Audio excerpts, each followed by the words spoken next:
बिस्मिल्लाहिर्रहमानिर्रहीम। अस्सलाम वालेकुम फ्रेंड्स, उम्मीद है आप खैरियत से होंगे। आप देख रहे हैं फाइनेंस एक्सपर्ट। अगर आप डॉक्टर हैं, इंजीनियर हैं, आईटी प्रोफेशन से आपका ताल्लुक है और आप लोकल सर्विसेज प्रोवाइड कर रहे हो विद इन पाकिस्तान, आपके क्लाइंट्स हैं, तो आपने अपनी रिटर्न कैसे फाइल करनी है। ये वीडियो है सर्विस प्रोवाइडर्स के लिए। इसमें जो कैटरिंग का बिजनेस करते हैं, अगर आपका होटल है, रेस्ट मतलब आप सर्विसेज प्रोवाइड कर रहे हो अपने क्लाइंट्स को और विद इन पाकिस्तान आप काम कर रहे हो, जैसे आईटी रिलेटेड सर्विसेज की मैं बात करूं तो आप अपने जो लोकल क्लाइंट को काम करके दे रहे होते हो, ठीक है, या आप किसी को मेंटेनेंस सर्विस दे रहे हो, तो ये सर्विस प्रोवाइडर्स ने अपनी रिटर्न कैसे फाइल करनी है। जो भी सर्विसेज लोग दे रहे हैं, ये वीडियो मैंने उनके लिए बनाई है, तो आपने ध्यान से देखनी है। इंशाल्लाह आप अपनी रिटर्न खुद फाइल कर लोगे। 2026 को सिलेक्ट करें यहाँ से, ये जी आपके पास फॉर्म आ जाएगा। अगर तो आपकी कोई टैक्स की डिडक्शंस पहले से होंगी तो वो यहाँ पे शो हो जाएंगी आपको, ठीक है। और अगर नहीं होंगी तो आपने इनकम फ्रॉम बिजनेस को सिलेक्ट कर लेना है, यहाँ से यस कर लेना है और इसको स्टार्ट फाइलिंग पे आ जाना है। ये आपके पास 2026 का फ्रेंड्स फॉर्म आ जाएगा। जो लोग सर्विस प्रोवाइडर्स हैं उन्होंने ट्रेडिंग और मैन्युफैक्चरिंग वाले टैब में बिजनेस में कोई एंट्री नहीं करनी, क्योंकि आपके पास ट्रेडिंग नहीं होती, कोई स्टॉक्स नहीं होते, तो आपने अदर रेवेन्यू में आना है।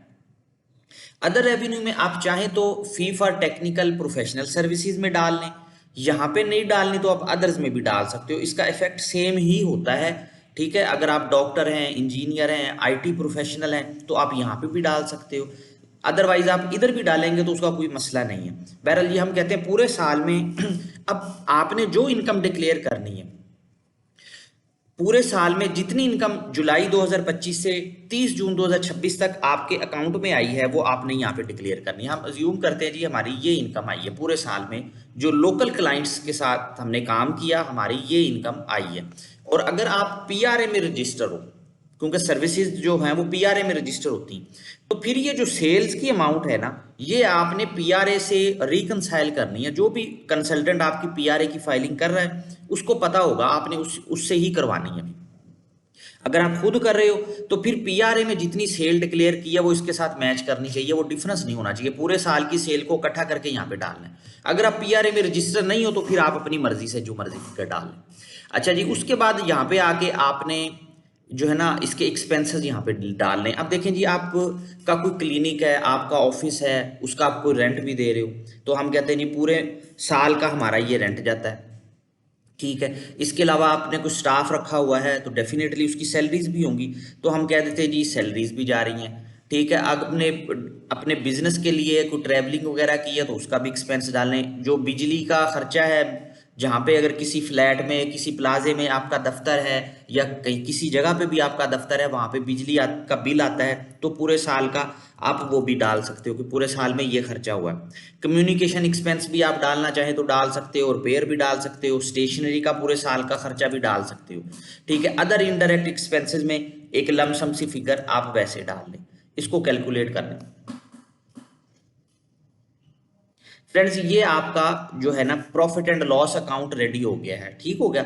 अब आपने अपने मुताबिक इसमें चीज़ें डालनी है जो आपसे रेलिवेंट है, ठीक है। मैं आपको यही कहूँगा कि कोशिश करें कि वो फिगर डालें जिसका आप एविडेंस दे सकते हो। जैसे अगर हम रेंट डाल रहे हैं तो कोई रेंट एग्रीमेंट होना चाहिए कि जी मैं इतना महीने का रेंट दे रहा हूँ, और वो बैंक टू बैंक आप ट्रांसफर करें, ठीक है। इसी तरह सैलरीज हैं, अगर तो 50,000 से कम सैलरी है तो वो तो आप कैश में भी दे सकते हो, लेकिन 50,000 से ज़्यादा सैलरी है तो वो फिर बैंक टू बैंक आपने देनी है। तो इस तरह अपने खर्चे वो डालने हैं जिसको अगर एफबीआर पूछ ले तो हम थोड़ा सा उसको जस्टिफाई कर सकें।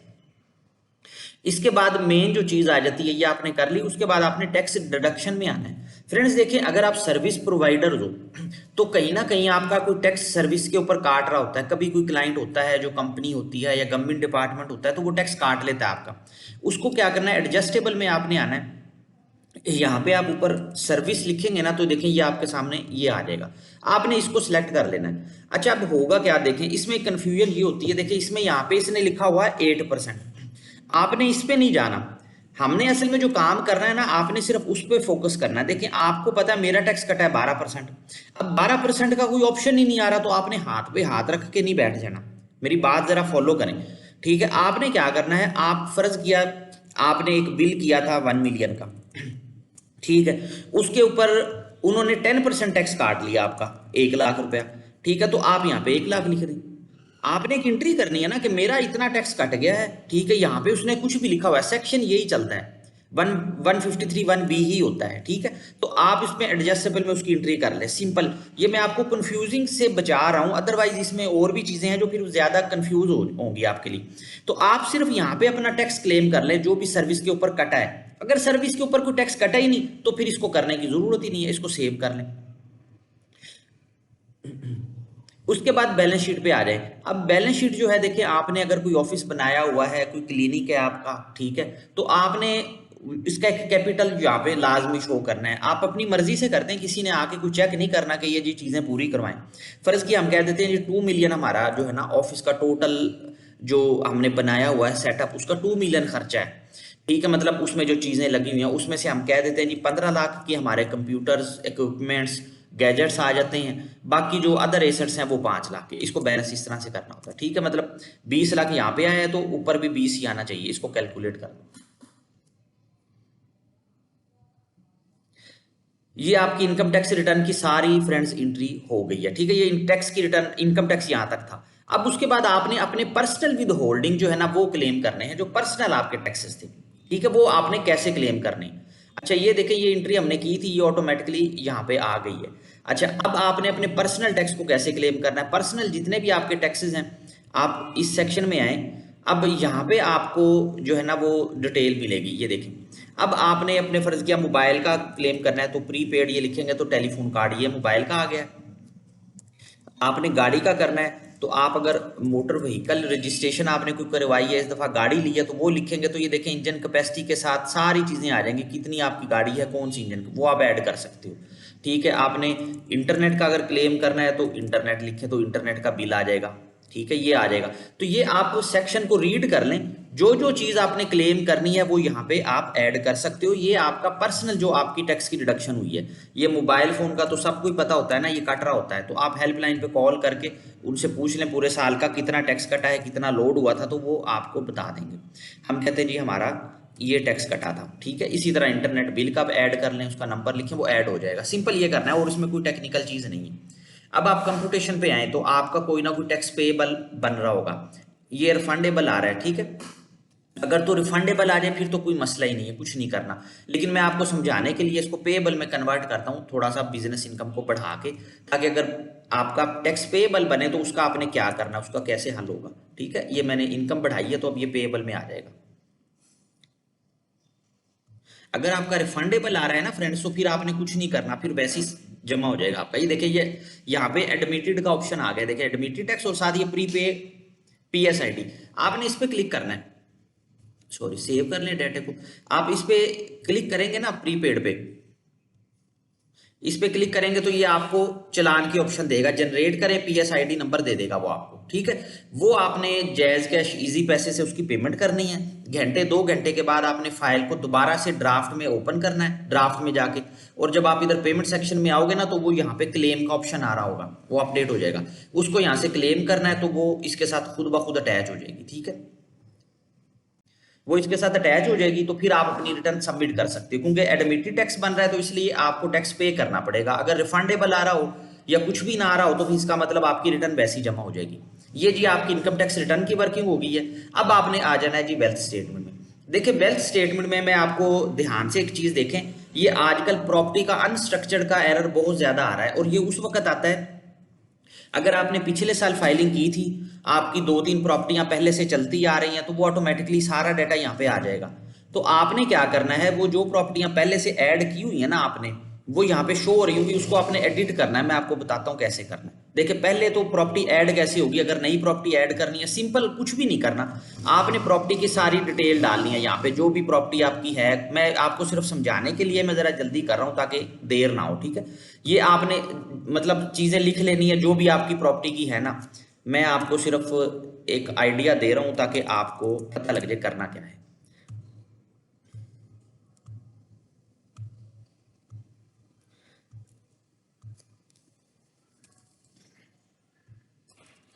अच्छा इसको मैंने सेव किया। देखें अगर आपकी प्रॉपर्टी पहले से चल रही होगी ना फ्रेंड्स, मतलब पिछले साल भी थी तो अब भी थी, तो ये प्रॉपर्टी ऐसे आ रही होगी और इस पे येलो येलो सा कलर भी हो रहा होगा, मतलब इसे पता लग रहा होगा कि ये पीछे की प्रॉपर्टी आ रही है। तो आप जब रिटर्न फाइल करोगे वो अनस्ट्रक्चर्ड प्रॉपर्टी का एरर देगा, उसका हल क्या करना है, आपने ना यहाँ पे इस पे एडिट पे क्लिक करना है और ये वाले जो बॉक्सेस है ना ये खाली होंगे सारे, सिर्फ ये अमाउंट आ रही होगी जो अनचेंजेबल होगी। तो आपने करना ये, आपने ये सारे बॉक्सेस फिल करके इसको अपडेट कर देना है। जब आप इसको अपडेट करोगे तो ये ऊपर येलो इसके जो कलर होगा वो खत्म हो जाएगा और ये ऐसे हो जाएगी जैसे अब हो गई है, ठीक है। तो फिर वो आपको अनस्ट्रक्चर्ड प्रॉपर्टी का एरर नहीं आएगा। और अगर कोई नई प्रॉपर्टी ऐड करनी है तो ये जैसे तरीका मैंने बताया है आप वैसे कर सकते हो, और ऐड करनी है तो और ऐड कर लें, ठीक है। अच्छा जी, फाइनेंशियल एसेट्स में बैंक अकाउंट ऐड कर लें, कैश इन हैंड ऐड कर लें, इन्वेस्टमेंट ऐड कर लें। अच्छा जी, बैंक अकाउंट में नॉर्मली अब सिस्टम इनका ठीक हो गया है, जब आप यहाँ पे अकाउंट पे जाओगे ना, इधर अपना आईबीएन नंबर डालोगे, उसको सर्च करोगे तो वो ऑटोमेटिकली आपका नाम और बैंक बता देगा, ठीक है। तो आपने इस तरह से ऐड कर लेना और उसका 30 जून का बैलेंस जो है ना 30 जून 2026 का वो ऐड कर देना है। अगर आपने कोई इन्वेस्टमेंट की हुई है स्टॉक मार्केट में, सर्टिफिकेट्स, किसी भी जगह पे कोई म्यूचुअल फंड में, तो वो यहाँ पे आप ऐड कर सकते हो। अगर कोई बैंक अकाउंट वो ऐड नहीं करने दे रहा तो वो भी आप यहाँ पे ऐड कर सकते हो, ठीक है, क्योंकि इसका इफेक्ट सेम ही होगा।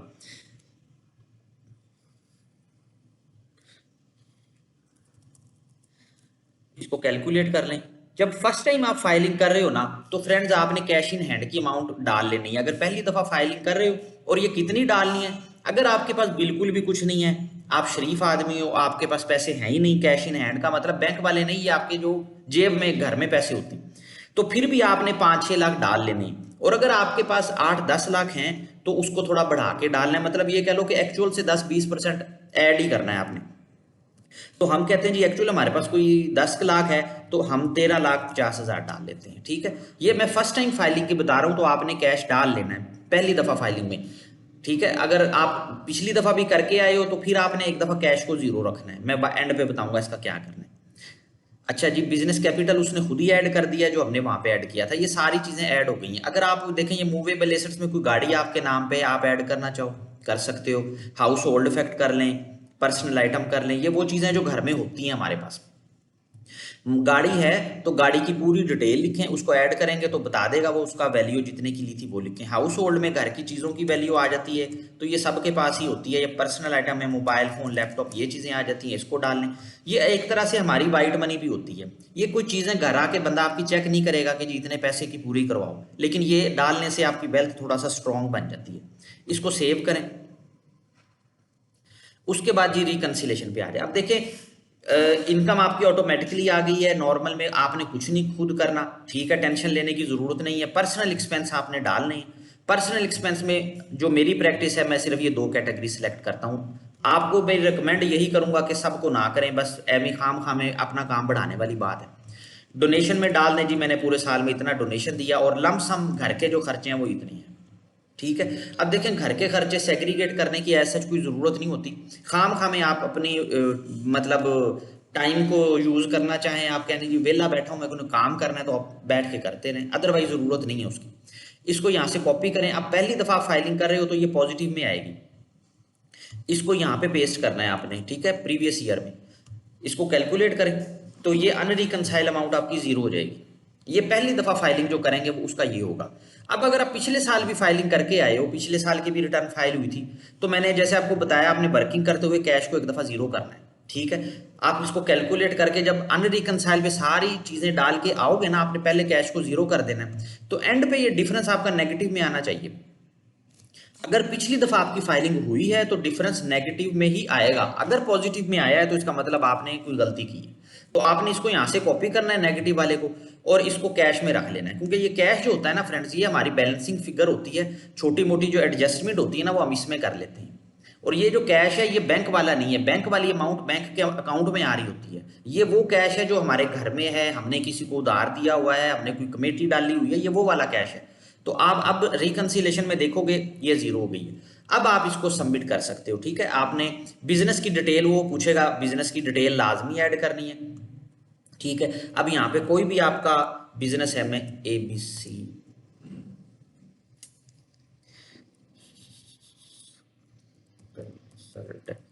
ठीक है, तो आपने यहाँ पे बिजनेस ऐड कर लेना है नाम। ये उसने पूछना जरूर है आपसे, इसलिए मैं बता रहा हूँ आपको। इधर भी वही लिख दें नाम, प्रिंसिपल एक्टिविटी में सर्विसेज लिख दें। अब वो स्टार्ट डेट पूछेगा आपसे, तो इसमें ज़्यादा कंफ्यूज नहीं होना, जो दिल करे बता दें, ये सिर्फ एक फॉर्मेलिटी है और कुछ भी नहीं है, ठीक है। इसको सेव कर दें, ये देखें यहाँ पे ऐड सेव हो गया। तो इसके बाद आप इसको यहाँ से सबमिट पे क्लिक करके वो पिन मांगेगा, सबमिट कर सकते हो।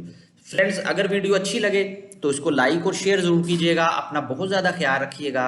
Thank you. अल्लाह हाफिज़।